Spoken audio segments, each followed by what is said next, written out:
So I think he's trying to downplay the idea, like, we're not having AI look at you and say, you, Rob Dunwood, are booking a flight and we're going to give you a different price. Recently, both here and on our live stream, we talked about Delta's plan to, in the words of its president, Glenn Hounstein, have a price that's available on that flight on that time to you, the individual, using an algorithm to determine it, aka AI pricing for you.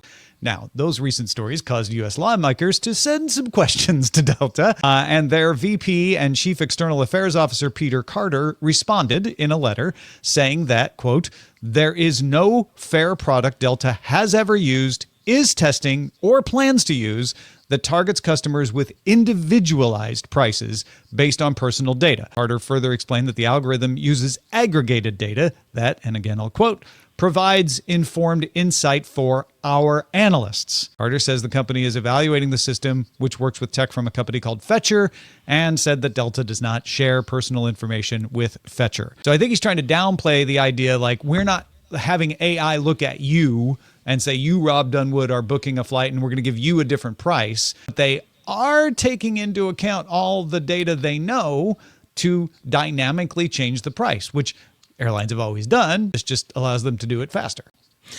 So here's the problem. When we reported this a couple weeks back, talking about this, it just seems like Delta was very gleeful in telling Earth, we're going to charge you more and use AI to do it.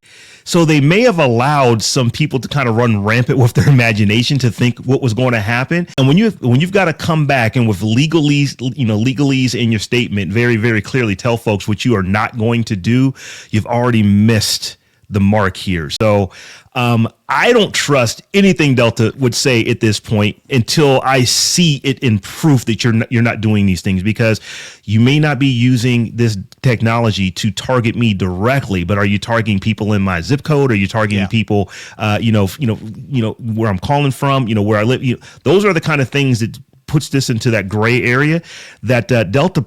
I was really shocked that they said this so gleefully. This could have been something they didn't have to announce because there's no benefit to them in making the announcement in the way that they did.